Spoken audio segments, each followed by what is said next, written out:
I am Natasha. I am the moderator. These guys are the ones who you really want to pay attention to. I am... My credentials are I am a professional game master. I live in the realm of tabletop RPGs, and today we are talking about video games and launching indie games in that realm. So, me, not so much paying attention to me, but you are paying attention to them. And they are... Go ahead. I was going to say, that was, when I was a kid, that was my dream job, right there. You could pay me to do that? Okay, my name is Jay Barnson.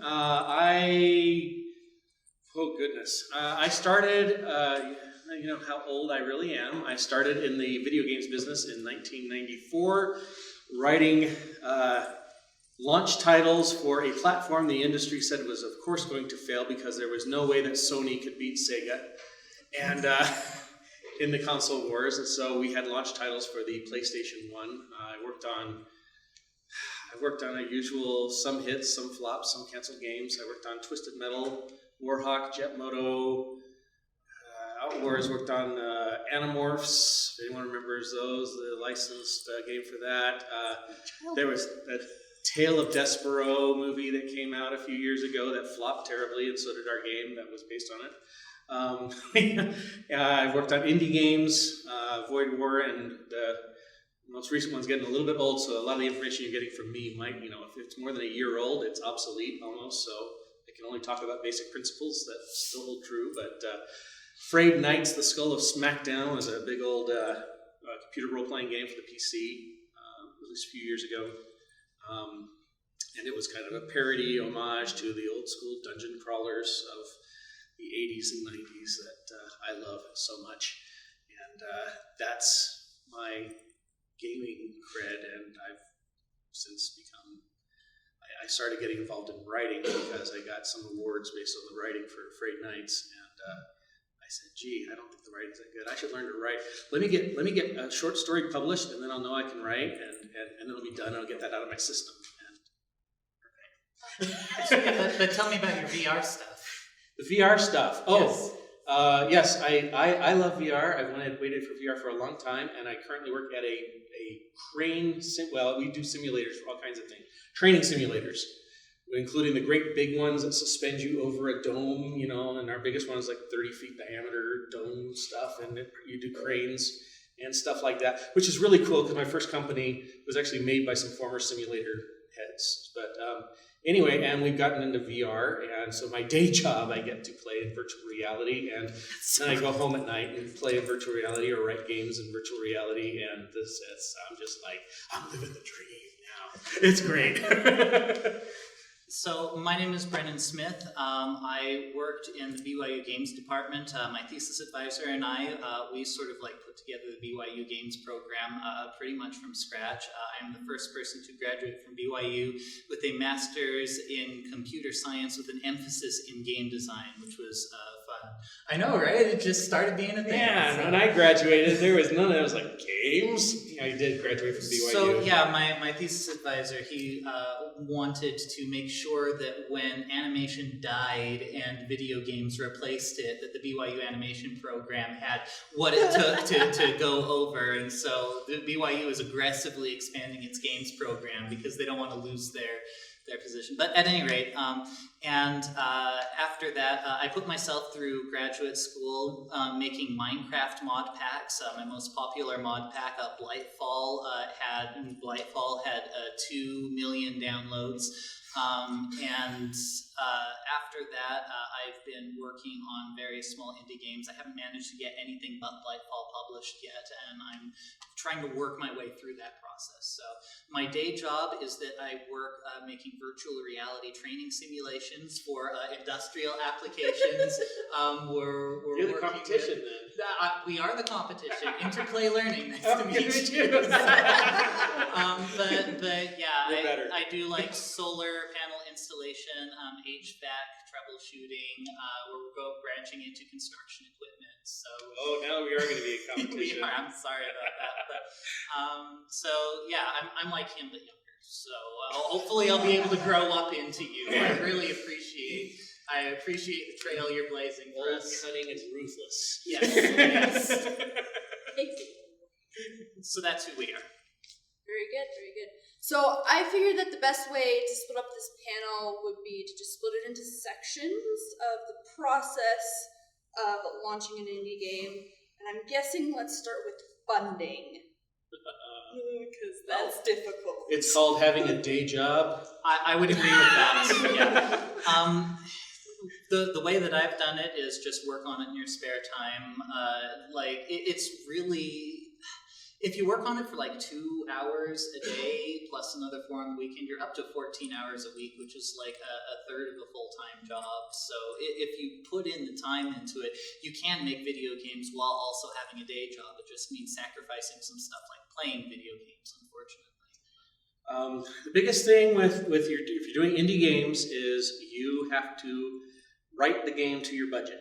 You know, if you've got a budget of $20,000 and budget your own time in there or whatever you need, but you're just like, this is my budget. I have to write the best game I can for $20,000 or for whatever the time that my artist buddy and I are willing to devote to this, or the two artist buddies. The one who replaces your artist buddy halfway into the project, and then the one who has to come in and fix that person when he screws everything up. Anyway, you have to plan around the budget, and you can make, if you're doing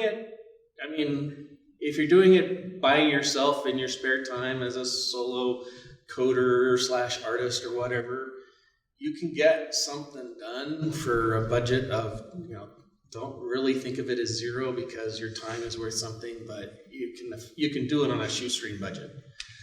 There's lots of stuff now. Epic, as well as Unity, if you're using those engines, they've got asset stores where you can buy a bunch of content that doesn't go together whatsoever in the same game, but you can do that. Or you can do what Marcus Persson did, where it was originally a version of Minecraft. He had realistic trees in the early versions of it, and he got rid of those so that the art would all match, and so he did the very pixelated trees. That was a later addition to the game before he released it. Programmer art is useful. Like, if you want it all to match, then having it be low quality makes it all match. Well, and there's some advantages to that too, because when you have, the more abstract your art is in a game, the more, in a way, there's more content, you have more flexibility.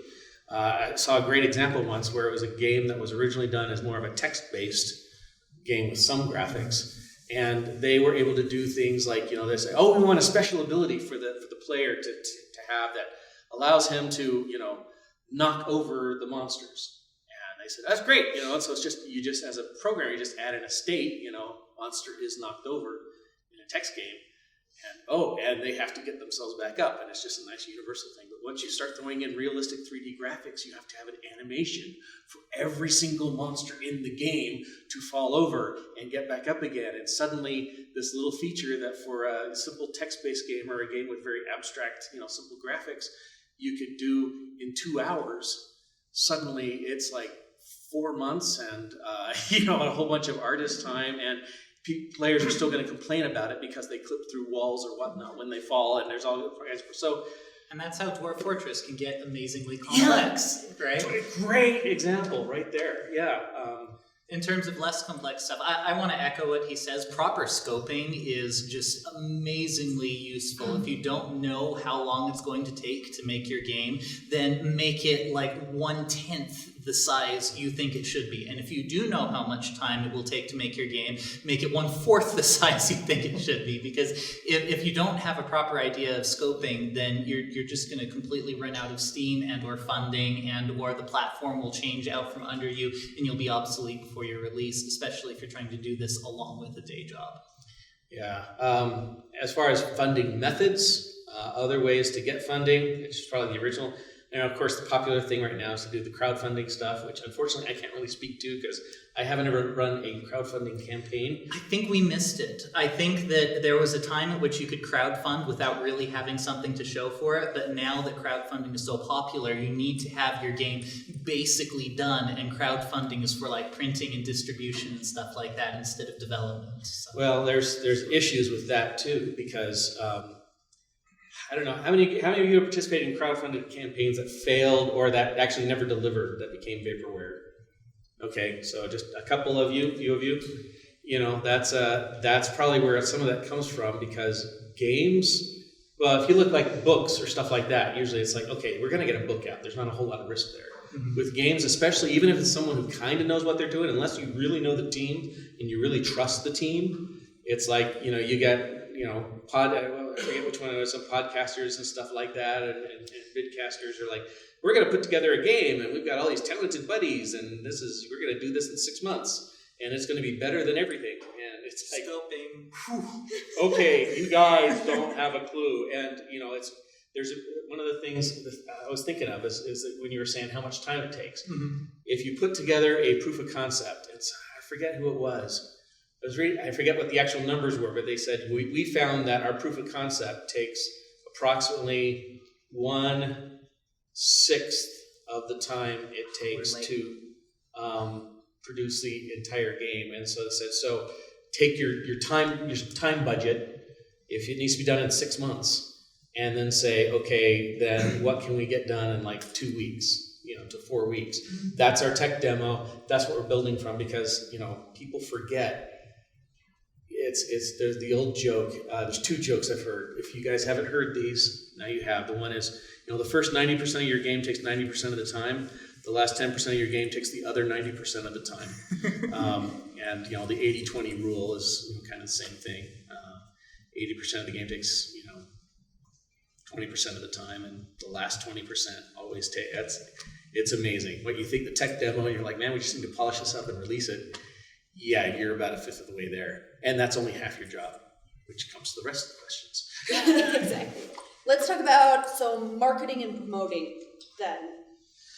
That's a real hard part. I want to talk a little bit about distribution platforms. We were talking a little bit about Steam before this. Well, because that is part of the marketing and promoting, is that where you put out your game affects how many people are able to see it. For instance, it used to be on Steam, you had one Steam game for every 20,000 Steam users out there. That was a number that I got back in 2016, early 2016. By contrast, on the Apple App Store, there is one app for every 40 iPhone owners. So if you just look at that... No, that was yesterday's stats? No, that was also in 2016. Oh. I was going to say this. That changes on a daily basis almost. Yeah, but it's I mean, worse. If you look at it, like on the iPhone, if you are just like, hey, I'm going to put out an iPhone app, then you can, like, maybe 1 or 2 people in the world will see your app in the App Store unless you have other ways of promoting it. And it gets really ugly because a lot of times in the apps and marketplaces that I've seen, people make their money on the App Store by having free games that have paid advertisements in them. But those paid advertisements are almost all advertisements for other games, meaning that the money that you make in an App Store environment is a zero-sum game, because if you are making money on your advertising, that means that somebody else is spending money to advertise in your game, and the best, like Clash of Clans, they end up on top, and everybody else ends up paying for advertising that doesn't end up paying for itself. The industry eats itself. Yes, it's horrible. Don't make an iPhone app. That would be my biggest advice. Okay. Well, with exception, go ahead, please. The point that you make there. I mean, I was saying it earlier, for those who weren't in here, we were just shooting the breeze here. I do remember back when getting your game on Steam was like the holy grail, and that was everyone's market plan. It was like, oh, all I have to do is get my game on Steam and then let the money roll in, which wasn't even true back then, but it was true enough that that was the complete thing. And as soon as Steam started opening it up, because what was happening was there was a whole lot of award-winning and best-selling games not going through Steam, because really it was the curators, and they're like, what games have I heard of? And they're reading a couple of websites, and if it didn't come out on that website, people found out which websites you needed to get featured on in order to get on Steam. If they hadn't heard about it, they wouldn't put it on, and it was a mess. It was really hard getting through. And so they opened it up, and a whole lot of people hated that because they'd made their fortune on Steam. They'd release a game on Steam, and make $100,000, and hey, this is great. And suddenly it was like they released a game on Steam and crickets. But that period was an anomaly. Because, same thing with Amazon, with books, same thing with getting your product in Walmart. You really have to look at it as I'm putting my product out in the marketplace, visibility is everything, and the platform itself is not enough. I was jumping on different types of platforms that were Steam competitors back in the day, and had a couple of them go bankrupt owing me money. And it never really did, turn out to what I hoped for. What you really, my feeling is go wide, especially the way that things are going now. Don't put everything into Steam or the App Store or anything like that. Put your game in as many places as possible. Back when I was doing indie games the most, I was largely on your own website, and there was like Big Fish Games was like that was the Steam back then for casual games. That was if I can get my game on Big Fish, then I'm done. And that never lasted very long. It's always you have to do your own marketing. You have to build a web presence. You have to find your audience, and that's a hard thing because where are people who are going to be playing my game? Where are they? I need to establish some sort of a presence there so that they can hear me 5 or 6 times, and then after my game's been out for a whole year and people have forgotten about it, they'll finally say, "Gee, I keep hearing about this. Maybe I should check it out." It's crazy, but that principle still applies, and it's always been true since you go out to the marketplaces out in third world countries, and it's the same principle. It's how do I get, I'm selling the same crap at my stall out in the Chatuchak market in Bangkok as everyone else is. How do I get people to come to my stall? How do I attract them to buy my crap instead of a very similar crap at the next stall over? One thing that I want to mention is that having a publisher, if you can attract a publisher to your site somehow, then that is a huge help. Some numbers that I got from GDC 2018 is that the median game on Steam, like the median revenue is about $600, but that includes all the crapware. If you take the people who actually, you could tell that they tried to make a game instead of just a dumb asset flip, then the median game makes about $10,000 revenue on Steam, which is way less than would be worth you and your artist buddies' time, you know what I mean? But if you get a publisher, then you get 5 times as much revenue on average. You end up getting $50,000 as a median return as a game on Steam, which still isn't worth you and your buddies' time unless you make a game in 4 months or something. Well, but it helps. Yeah, it depends upon the publisher. As soon as my game went out, I got publishers beating a path to my door. Publishers. And they were more than happy to feature my game on their website and add their considerable presence to mine and take half my revenue. Yes.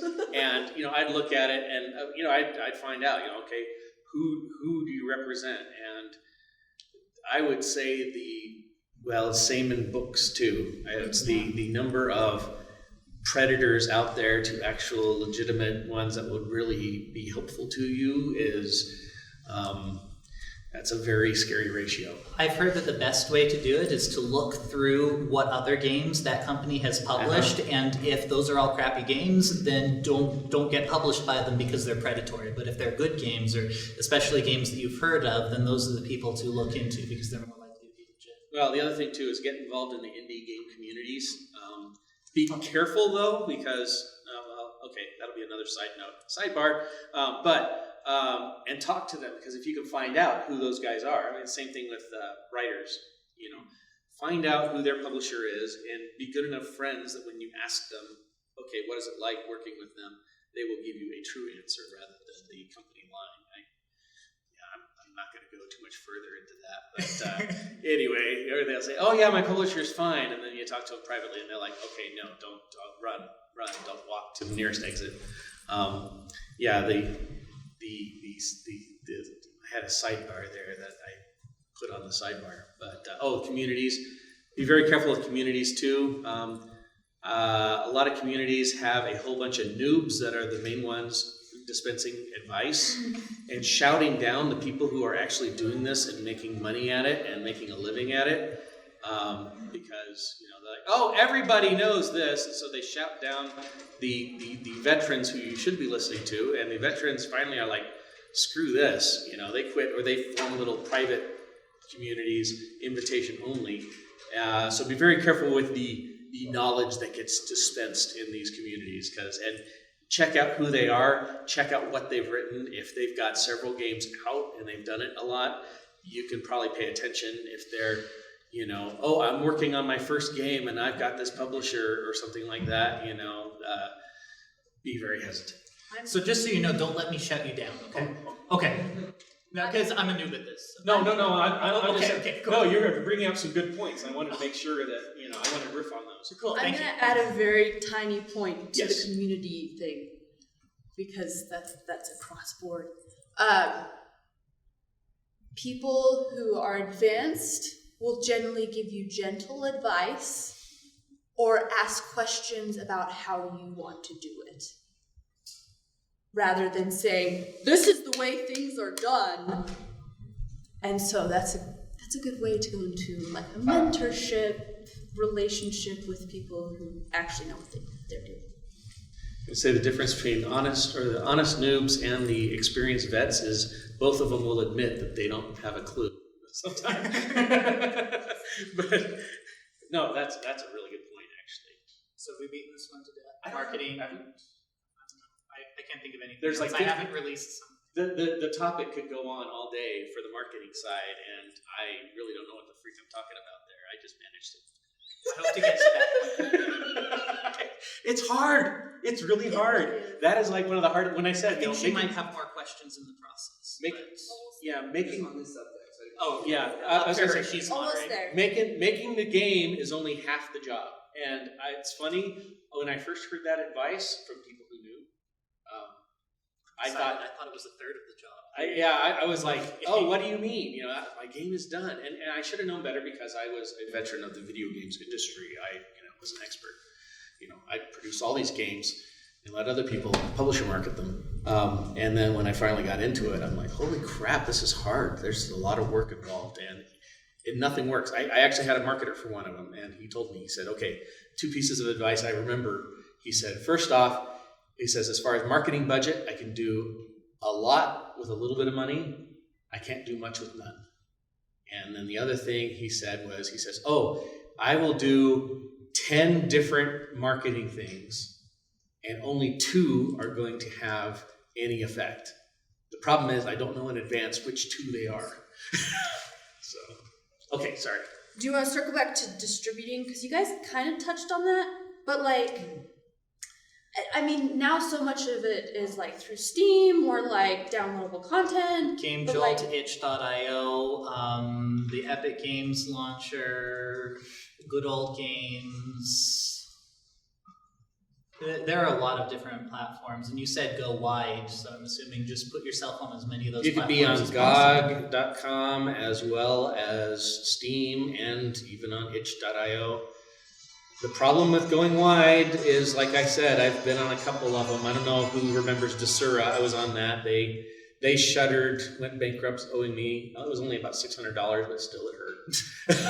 It was still. It's like I could have done something with that. Anyway, so yeah, you go wide, but you have to kind of be careful too. So it's a challenge. It sounds like you're more up on what the distributors are now than I am. So please don't let me jump you there. I'm trying to do it for the first time myself. Uh-huh. Like I put out so the way that it worked for me is that I entered into a month-long game jam, and Uh-huh. the game jam was done by a publishing company who wanted to find new games to publish, and they're like, put together a tech demo in the first month, and then after that we'll get into talks about giving you the funding that you need in order to turn it into a full-fledged thing. We got in 3rd place in the game jam. program. We were in talks with the publisher. We were super excited about it. We had the publisher just barely on the verge of a deal for 6 months, and finally they said, look, we really appreciate it. We kept in contact with you for so long because we were hoping that we would have the funds for you, but it turns out that we aren't going to be able to do that. We're going to spend our funds on these other first and second place people instead, and so we lost it.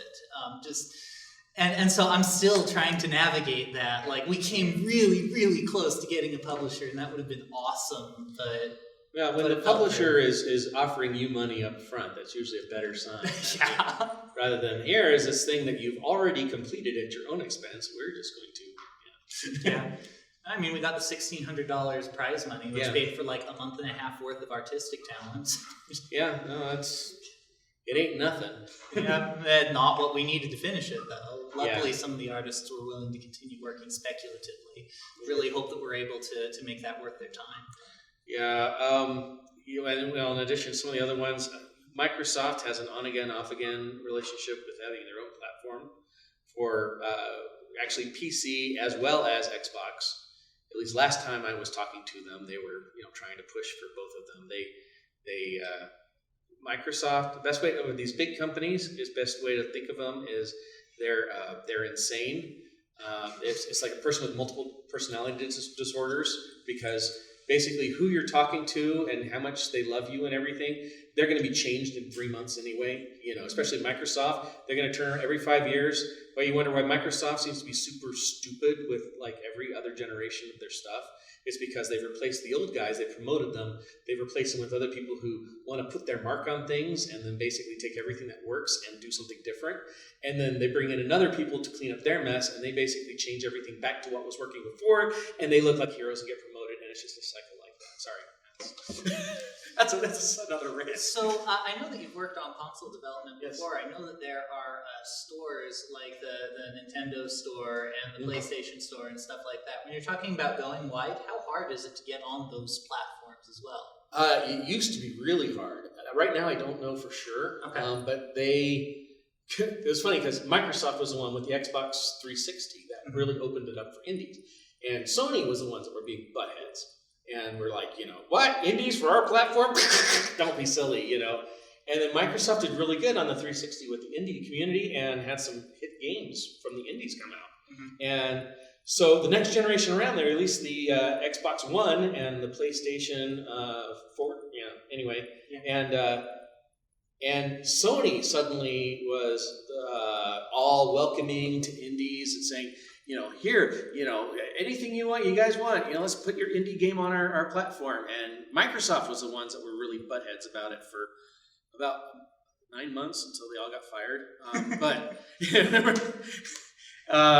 So it really varies from generation to generation, but most of the time, indies is where it's at right now in a lot of areas. They still want the AAA stuff if they can get it, but indies are driving so much stuff now that they want the top content, and it's kind of like the marketing guide. You can see some level of quality between 10 of them, but your average, executive is not going to look at a game like Minecraft and say, hey, that's a great game. That's going to sell tons, Until it already has. Until it already has. Notch sells out. I've worked with lots of them, and they said, here, the marketing guys, and their whole genius was take whatever's already selling and make a clone of it, and you can sell it. And that was the genius marketing guys. So yeah, and you don't know. You can have a game that I played lots of games that I'm like, why is this game not a major hit? It's wonderful, and it just doesn't land right. The stars were not aligned properly. You can point to what they did wrong, but anyway. Okay, now I will open up for questions. Yes. So we've already kind of talked about how just being on a distribution platform is not enough, especially now. What can you do when you're on a shoestring budget? It's kind of just you. What do you do other than kind of begging your friends and family to post on Facebook about my cool game that none of them are going to play because they don't know what the game is anyways. What would you propose? From what I understand, one of the best things to do these days, if you have no budget, is to put together a Discord server for your game. Because when people set up a Discord server, when you join a Discord server, it's sometimes you forget to leave it, if that makes sense, and then you're exposed to all of the @here pings from all the developers. So if somebody looks at your promotional trailer and they don't have a place to go to, then they'll see your trailer, they'll forget about it, and then they're done. If you have a promotional trailer and then it says join our Discord and then you join the Discord, then suddenly you're beginning to build a community that you can have things like community events, fan art contests, all of these other little marketing things that you can do with no budget in exchange for like exclusive in-game cosmetics or other stuff that get people excited about, oh, I can't wait for this game to come out because then I get to use this cosmetic thing that I got in this online contest or whatever. That's the only useful thing that I've heard. Other people are like, oh, market it on Facebook, have a Twitter account, stuff like that, but I haven't seen as much success with those things because it's just so super saturated. Yeah, and I think you're a lot more current than I am on a lot of these, but one of the things that I've found is, doing this for many years, is that the top method can change like within 6 months. Mm-hmm. So, whatever's, it's like, oh yeah, MySpace, put your stuff on MySpace. I'm out of date then. This information that I got came from June of 2018. Oh, okay. So maybe not. Yeah, I know. Maybe not Discord. That's why you want to make sure you're plugged in the community, because what's hot changes. However, the basic principles stay the same. And the big thing there is, what Discord, same thing as having, mailing lists or anything else that you have, is you want to make sure you own your potential customers. What that means is that, if you got a community on Steam, Steam owns them. They're Steam's customers that are interested in your game. But if you've got your own website, your own presence, your own Discord server, whatever works, make sure that you can have as much of an unfiltered access, and make sure you can get the ability to contact them. That's why mailing lists were very popular for a long time. I'm not sure if they still work or not, because everybody's terrified. All goes to spam. Spam, yeah.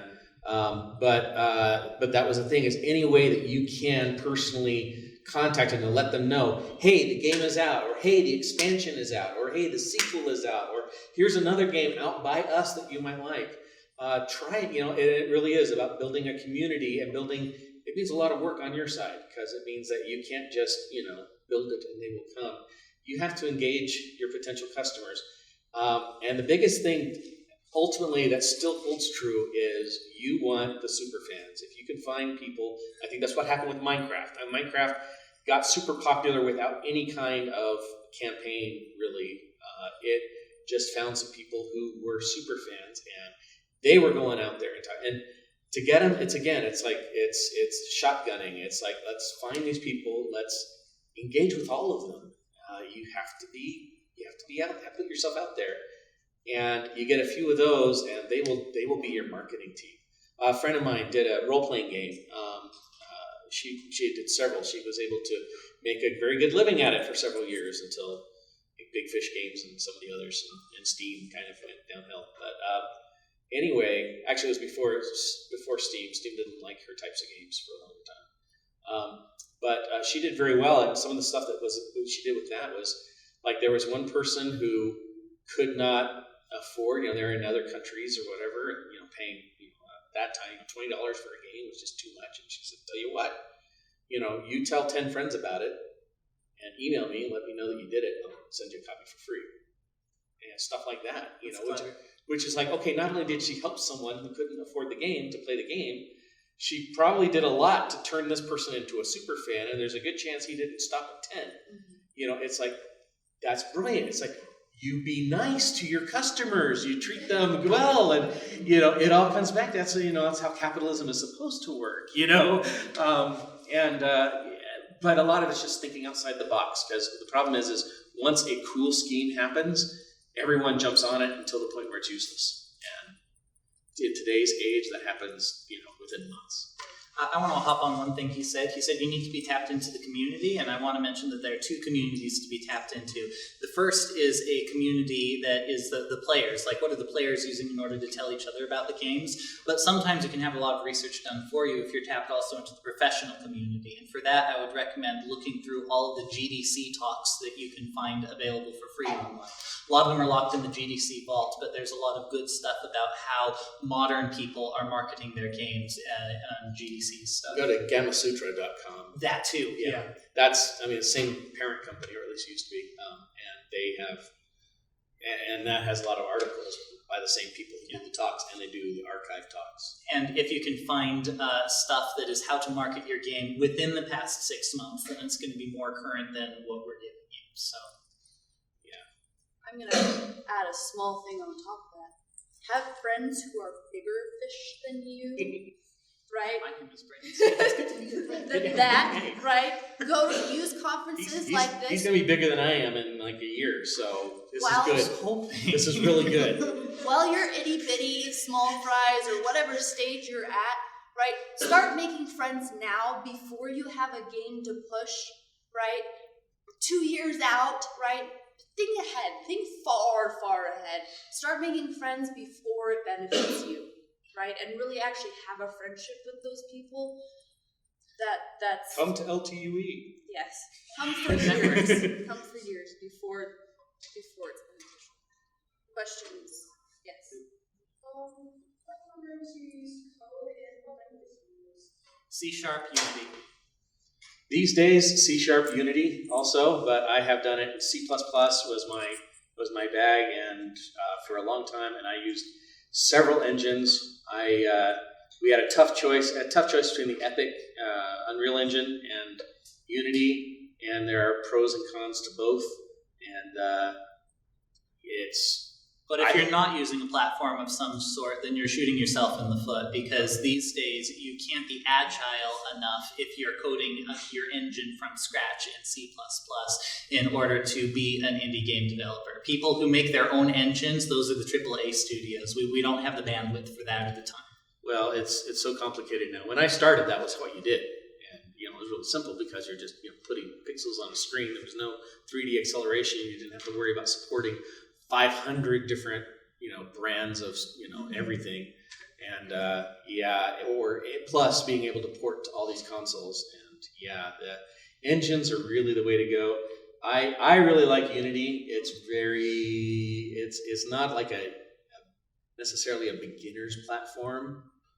It's very advanced. A lot of major studios use it, but it is a bit friendlier, I guess. And for the Game Maker is another one that I still recommend. I haven't done a whole lot with it, but I have done some, and that's been a fun one. And there's second or third version now of Game Maker Studio. Good to learn on.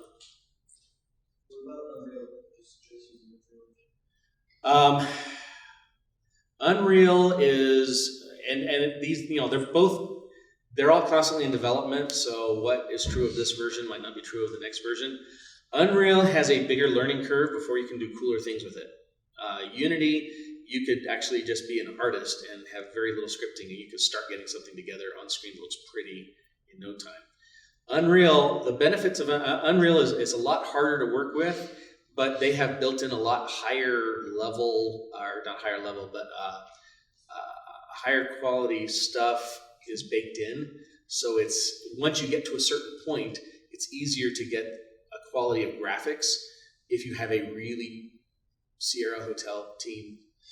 One thing I want to point out, when I was looking between the two of them, Unreal has a blueprinting language where you've got a whole bunch of nodes that you can stick together in order to do stuff, which is great, aside from the fact that that's an interpreted language, not a compiled language, which means that it runs like orders of magnitude slower than the C++ code that they also let you modify.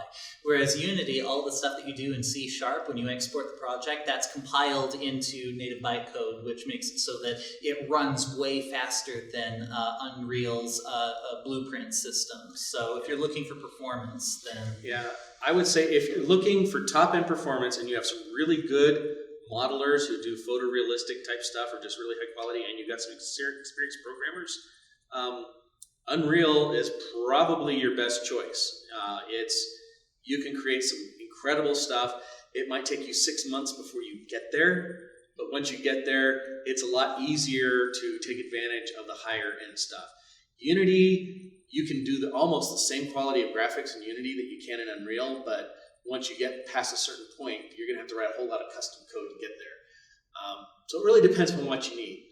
Most of the time, for most developers, something like Unity it's better than you are. Pathfinder Kingmaker was written in Unity. Digimon World 3 was written in Unity. BattleTech, the new BattleTech. In Unity. Unity is really competitive, so don't let the production values scare you.